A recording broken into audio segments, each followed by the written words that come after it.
Hello and welcome to a video on solving inequalities, which are either polynomial functions like you see in the first example or rational functions like you see in the second example. There's a lot in common in the process of solving these inequalities.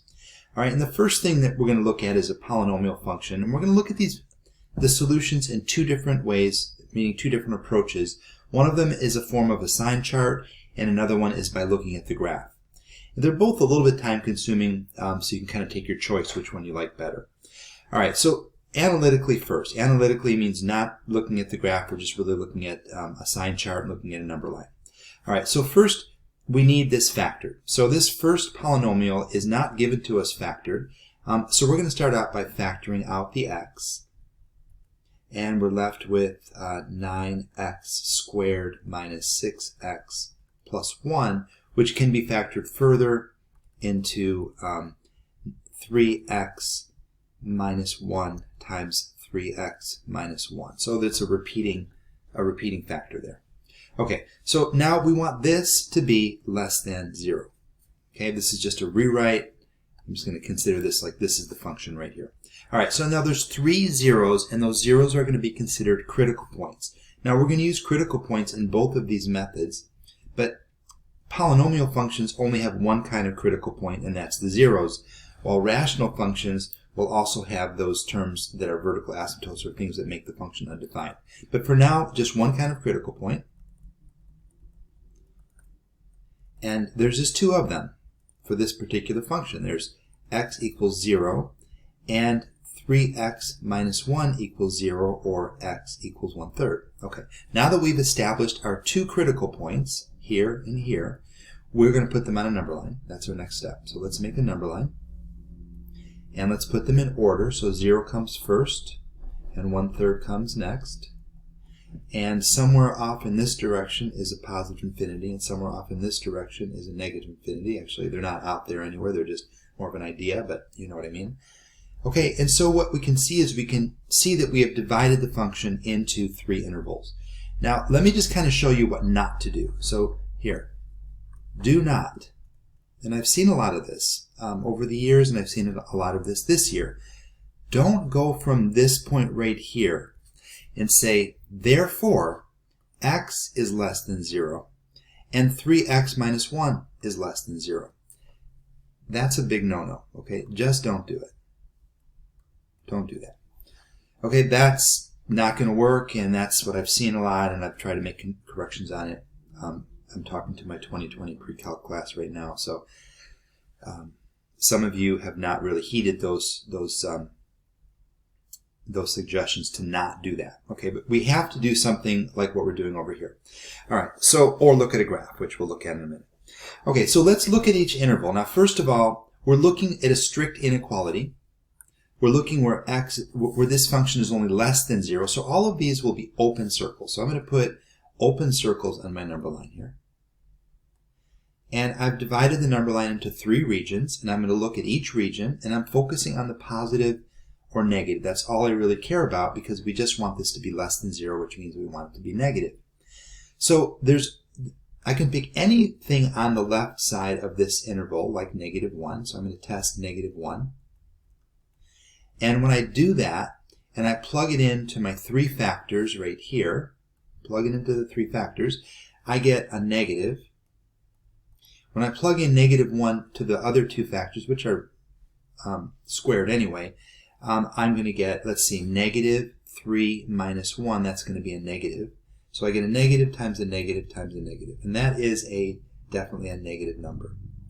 Okay, so everything to the left of 0 is negative. And that solves the inequality. So let's go ahead and look at the other ones first before we shade things in here. What about between 0 and 1/3? Okay, it's a little bit harder because it's a fraction. I'm pretty sure 1/10 is between 0 and 1/3, so I'll just pick 1/10. All right, we plug in 1/10. Might take a little bit of thought here, but we get 3/10 minus 1. That's a negative. And then again, 3/10 minus 1 is a negative. And I forgot the first one, but just the 1/10 there would be a positive. So we get a positive times a negative, which is definitely a positive. All right, and let's pick one number to the right side of 1/3. How about 1? So if we pick 1, then 1 is already a positive number in here. And then we put it in here, we get 3 times 1, which is 3 minus 1. That's 2, so that's positive. And then we get positive.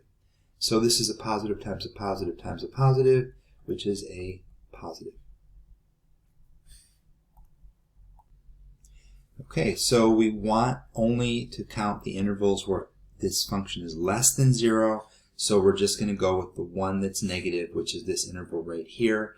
And so that's going to be my solution set. So I'll just put that in blue here. Goes forever that way. These two are not parts of the solution because they're both positive. Positive and positive. Okay? So our solution to this would be from negative infinity to 0, not including 0.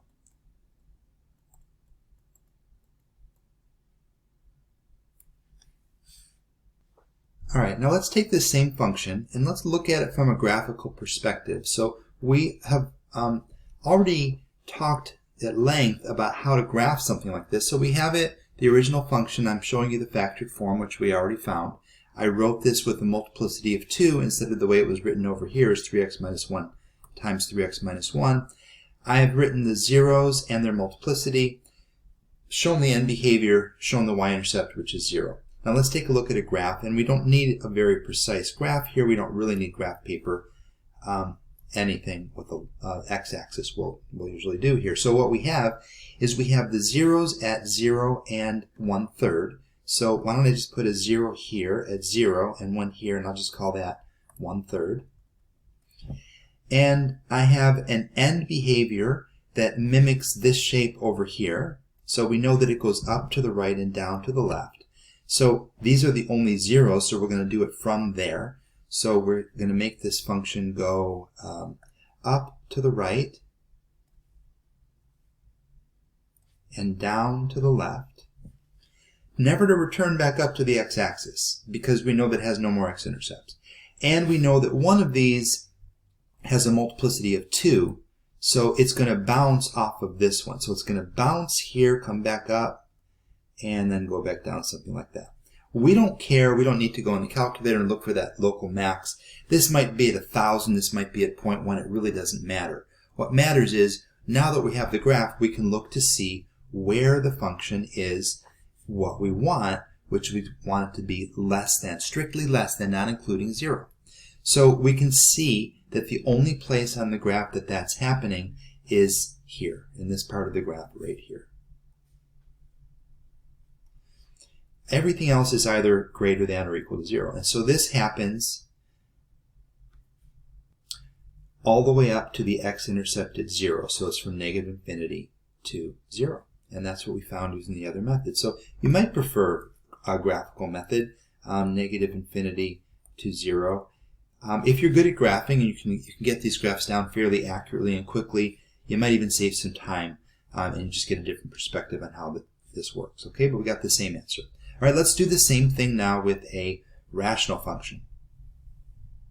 So we're looking now at a rational function, and this time our critical points are going to not only include the zeros, but also the exclusions from the domain. So our critical points we need first.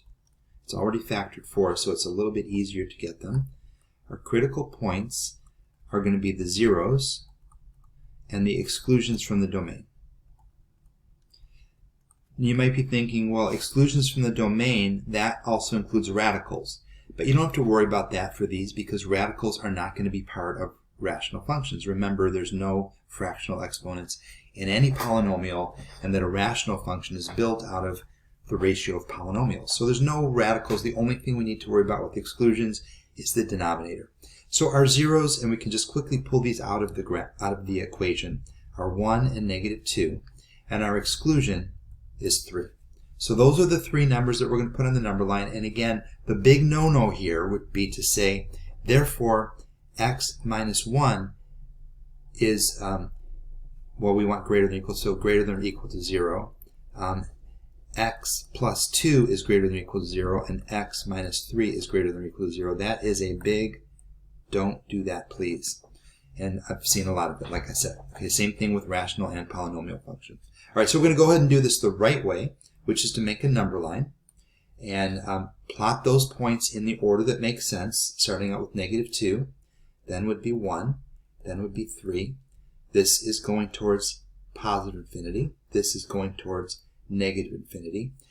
And because we're looking at, now the exclusions are always going to be exclusions. So in other words, open circles. So when I plot that, I want an open circle. The zeros depends on whether you're including 0 or not. We are including 0, so those zeros are going to be actual points, not open circles. So the 1 and the -2 are included. Again, if this were a strict inequality, these would be open circles as well. All right, now this time we have a total of 4 intervals, and we have to test each interval. So we need a test point for each interval. So let's pick, how about -3? We'll pick 0. We'll pick, what's between 1 and 3 is 2, and then how about 4? And we're going to test each one of those. So we're looking in the original polynomial, and if we plug in a -3 here, we get a negative times a negative over a negative. Right? Negative times a negative over -3 minus -3 is another negative. Whoops, I just meant to say negative there. So this is a positive over a negative, which is a negative. All right, let's try 0. 0, we get a negative, positive, negative. Let's try 2. 2, we get a 2 plus 1, which is, 2 minus 1, which is positive. 2 plus 2, which is positive. And in the denominator, we get 2 minus 3, which is negative. So in this case, and I forgot to put the total for this one, but in this case, we have a positive over a negative, which is a negative. In this one, with the 0 test point, we had a negative over a negative, which is a positive. All right, and then let's test our last point, which is 4. So we plug 4 in here. We get 4 minus 1, which is 3. That's positive. 4 plus 2, which is 6. That's positive. 4 minus 3 is positive. Everything's positive, and so you're going to get a positive there. Now we want everything greater than or equal to 0, so we're going to highlight the positives here. So it's going to be this interval here and this interval here going towards infinity. And so our answer will be -2 to 1, unioned with positive 3 to infinity. Unioned with positive 3. Oh, these are inclusive, sorry. The -2 and the 1 are included, as they're darkened right here and here, but the 3 is not. Okay, let's look at the graph of this. Okay, I've written down the function. I've just pulled information straight out of the factored form to realize the x-intercepts and the vertical asymptote. I've also got the y-intercept just by making the x is equal to 0. And then I recognize the bad news that graphing, maybe you don't want to do a graph with an oblique asymptote, but I'm still going to go ahead and do this. It's still not that bad. Okay, and the reason it's not that bad is because what I'm really looking at here, if I multiply my numerator, is x squared plus x minus 2 over x minus 3. And notice that the denominator is in the form of x minus c, so we can use synthetic division there. So let's just put a 3 in here, 1, 1, -2. And it goes fairly fast when you have synthetic division. Carry down the 1, 3, 4, 12, 10. That's the remainder. That's what gets dropped when you're finding an oblique asymptote. So it goes to 0, right? And what we have here is x plus 4. And it's y equals. So there's our oblique asymptote. So let's see what the graph looks like. We do need a little bit more information for a rational function, but not too bad. Okay, so let's see. We have a vertical asymptote at 3. I guess I should make this a little bit neater.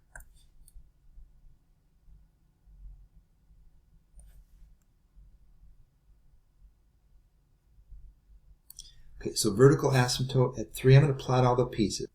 Okay, there's all the pieces. We plot this down here and this down here, and the other branch has to be up there.